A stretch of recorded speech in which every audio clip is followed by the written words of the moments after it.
언제나 필승! 네, 반갑습니다. 필승입니다. 반갑습니다. 자, 드디어 분석을 좀 해드리네요. 예, 좀 타이밍을 좀 보고 있었는데, 점점 이 시장이 커지는 것에 눈이 보이고 있고, 그리고 앞으로의 성장성이 굉장히 뛰어날 것이라고 생각을 하고 있습니다. 그래서 언제 분석을 해드릴까 좀 고민을 했었는데, 결국 최대한 빠르게 해드리는 것이 우리 필승 구독자분들에게 도움이 될 것 같아 이렇게 지금 리뷰를 해드리고자 합니다. 그럼 이번에 분석해드릴 기업은 자율주행 반도체 세계에서 1등을 달리고 있죠. NXP 세미컨덕터입니다. 바로 시작하겠습니다. 참고로 시작하기 전에 NXP 같은 경우는 뭐 언제나 그랬듯이 제가 항상 말씀을 드렸죠. 일단 우리 필승 멤버들에겐 공개를 하고 있고요. 매수를 한 상황입니다. 사실상 투자를 그 전부터 했었고 대략 50%가량 제 계좌에는 50%가량 수익 중이죠. 그 점을 참고하시면서 이제 분석 영상을 보시면 될 것 같습니다. 다만 여전히 계속 들고 있고 만약에 의미 있는 조정이 나와준다면 추가 매수도 할 수 있는 그런 기업 중에 하나다 이렇게 보시면 될 것 같습니다. 물론 현재 50% 수익 중이지만 그리고 제가 좋게 보는 기업이기도 하고 또 언제나 그랬듯이 우리 멤버들에게 말씀을 드리면서 이제 투자를 하고 있는 기업이죠. 뭐 다 말씀을 드리고 있죠. 매수할 때나 매도할 때마다 매수를 드리고 있습니다. 말씀을 드리고 있습니다. 그런데 모든 영상이 그렇다시피 매도 추천은 절대 아닙니다. 참고만 하시면 될 것 같습니다. 자, 시작하겠습니다. 먼저 NXP는 자동차 반도체 기업이죠. 자동차 반도체 1등 기업입니다. 1등 기업. 전 세계 1등 기업이고 제가 말씀을 드렸죠. 예전부터 말씀드렸습니다. 이 자율주행 반도체 자동차에 대해서는 가장 중요한 것이 딱 두 가지가 있다. 바로 소프트웨어와 그리고 반도체다. 저는 단 한 번도 배터리다 아니면 뭐 카메라다 센서다 이렇게 말씀드린 적은 없습니다. 제일 중요한 것은 제가 봤을 때는 소프트웨어와 그리고 반도체입니다. 이 두 가지를 장악하는 기업 혹은 둘 중에 하나를 장악하는 기업은 저는 앞으로 15년 내에 전 세계적으로 이름을 떨칠 만한 지금의 빵처럼 이름을 떨칠 만한 기업이 될 수밖에 없을 것이라고 보고 있고 그런 기업을 찾기 위해서 굉장히 큰 노력을 하고 있으며 이미 투자를 진행을 하고 있는 그런 상황입니다. 사실 아시겠지만 이 자동차에 쓰이는 반도체 같은 경우는 이 진입 장벽이 상당히 높아요. 뭐 진입 장벽이 가장 높다고 하는 뭐 시스템 반도체 이상으로 진입 장벽이 높다라고 보고 있기 때문에 그리고 이러한 부분에 대해서 신뢰성이 가장 중요한 부분이 아무래도 크겠죠. 자동차라는 것이 뭐 핸드폰 같은 경우 혹은 서버 같은 경우 반도체가 문제를 일으킬 경우 뭐 핸드폰은 아무리 심해도 망가진다 하더라도 약 200만원 정도면 다시 새로운 핸드폰을 구매할 수가 있는 것이고요. 사람의 목숨, 안전관에 별 영향이 없죠. 서버도 마찬가지입니다. 유튜브 서버가 잠시 끊긴다거나 이럴 수는 있지만 결국 사람의 안전이라던가 이런 것과는 아직은 큰 연관이 없습니다. 물론 5G가 되면서 AI라던가 딥러닝이 발전이 되면 서버 반도체 역시나 가면 갈수록 진입장벽이 커질 것이고 지금의 1등 기업인 TSMC, 인텔, 삼성 이 정도의 그룹이 저는 서버 반도체 시장에서도 끝까지 살아남을 수 있을 것이라고 보고 있습니다. 비익 분익부 현상이 아주 강해지는 것이죠. 그렇기 때문에 자동차 반도체 역시나 마찬가지입니다. 부익부 빈익부 현상이 굉장히 강하고 상위 두 개 기업이 거의 대부분의 이익을 차지하고 있습니다. 상위 두 개 기업이 대부분의 이익을 차지하고 있고 그 중에 하나가 1인 NXP고 이가 이제 독일 회사죠. 인피니온인데 인피니온 같은 경우도 지속적으로 이제 살펴보고 있는 기업 중에 하나입니다. 따라서 이런 고객들의 신뢰가 가장 중요하며 또한 이미 지금 나아가고 있는 길이 완전히 다른 기업과는 달라지고 있다는 것이 직접적으로 보이는 것이 바로 올해 실적이죠. 올해 실적이 자동차 반도체 회사가 대략 10개 정도가 있다고 보면 상위 2개 기업을 제외하고서는 죄다 적자입니다. 죄다 적자.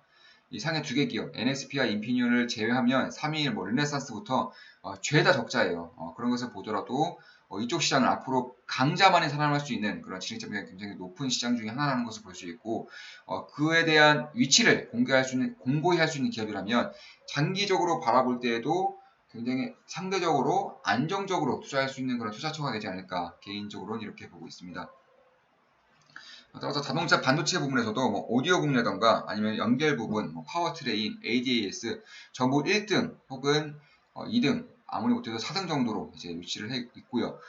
뭐 가장 밀리는 부분 중에 하나가 바로 파워트레인입니다. 파워트레인 같은 경우는 이 전기차에서 가장 필수로 이제 하는 그 시스템 설계인데, 한마디로 배터리 관리라고 생각하시면 돼요. 배터리 매니지먼트인데, 이 파워트레인 부분이 효율적이고 효과적일수록 이 배터리 관리 부분에 대한 성능이 높아지면서 이 수율, 그러니까 킬로미터라고 하죠. 연비, 그러니까 배터리의 연비가 점차 좋아지는 효과를 나타내고 있습니다. 이와 더불어서 앞으로는 자동차 전체적인 그런 효과성을 나타낼 것인데, 제 NXP가 2030년까지 이쪽 자동차 파워트레인을 그러니까 파워트레인 시장에서 1위를 차지할 것이라고 단언을 하고 있고요. 그에 따른 투자 역시나 제가 봐온 결과로는 굉장히 강력하게 이루어지고 있는 것을 볼 수가 있습니다. 사실 이 NXP를 제외하고서는 인피니움 말고는 별로 그다지 신경 쓸 경쟁자는 좀 없더라고 보고 있어요. 3위로는 이제 일본의 르네삭스 일렉트로닉스가 있는데, 사실 몇 년 전, 대략 한 5년 전에는 1등이었습니다. 1위에서 지금 지속적으로 시장 점유율을 뺏기고 있습니다. 그 이유 중에 하나가 이 기술에 대한 발전이 거의 없어요.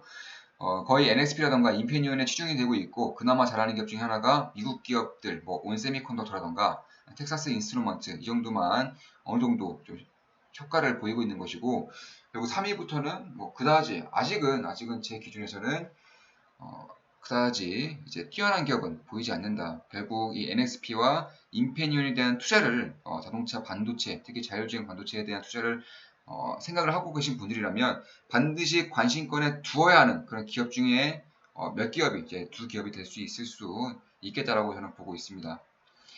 따라서 올해 실적은 그다지 좋지는 않아요. 올해 실적은 대략 9% 정도 이제 하락할 예정인데, 뭐 당연하죠. 코비드 19 사태로 인해서 그 전에도 이제 말씀을 드렸지만 이제 미국의 실업자 수가 압도적으로 증가하고 있고 2천만 명을 넘었다고 하죠.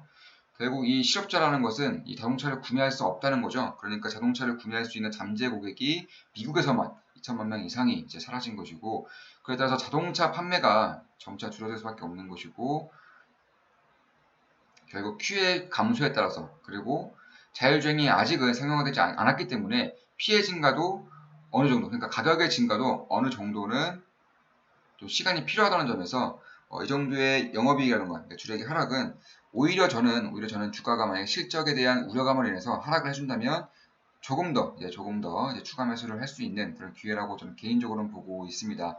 또한 자동차뿐만 아니라 사실상 이 5G와 관련된, 그러니까 IoT와 관련된 이 반도체 칩을 생산하는 NXP로서는 그리고 산업용 반도체 역시나 지속적으로 이제 개발을 하고 있고, 이쪽에서의 점유율 역시 뭐 1등을 차지하고 있습니다. 결국 이 MCU가 핵심인 것인데, 이 MCU 시장에서도 글로벌 1등이고, 대한민국에서는 어버버 반도체가 좀 유명하죠. 그러니까 쉽게 말해서 이 마이크로 컨트롤러입니다. 그러니까 이 반도체 IoT 칩이라고 생각하시면 될 것 같습니다. 그러니까 갤럭시 버즈라던가 아니면 아이팟, 이 무선 통신을 필두로 한 그런 가전 제품이라던가 아니면 소비재 쪽에 필수로 들어가는 것이 바로 이 마이크로 컨트롤러이고, 이쪽에서도 1등을 차지하고 있는 기업 중에 하나입니다. 그리고 IoT 시장이 발전하면 발전할수록 이쪽에 대한 비용과, 그러니까 가격이죠. 이 가격과 수량이 이제 증가한다는 것을 봤을 때에는 장기적으로 만약에 이 회사가 1등을 유지할 수만 있다면 장기적으로 이 시장의 수혜를 그대로 얻을 수 있는 기업 중에 하나가 바로 NXP다, 이렇게 보시면 될 것 같아요.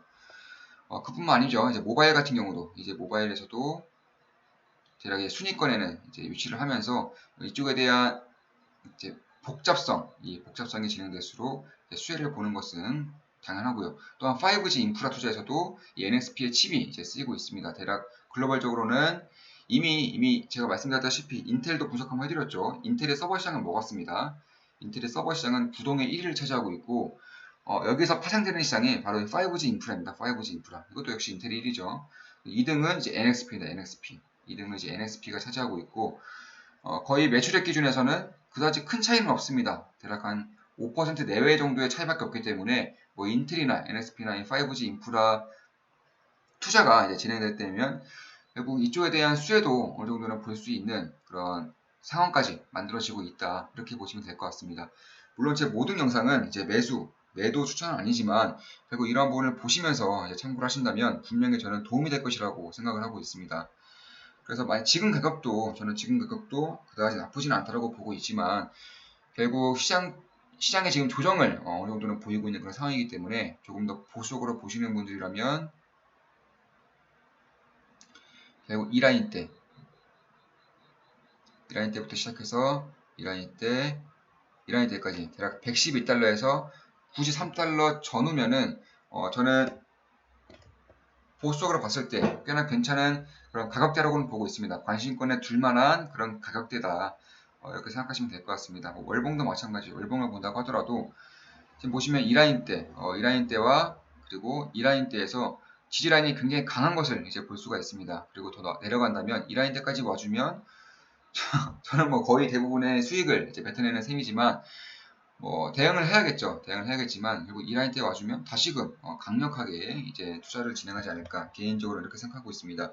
물론 매도 추천은 아닌 거 다들 알고 계시죠. 자, 그럼 지금까지 이제 NXP 그리고 자동차용 반도체에 대한 분석이었습니다. 앞으로도 좋은 좋은 기업 분석으로 찾아뵙겠습니다. 다들 아시죠? 좋아요, 댓글, 구독, 족댓구 주시면 감사하겠습니다. 필승이었습니다. 필승!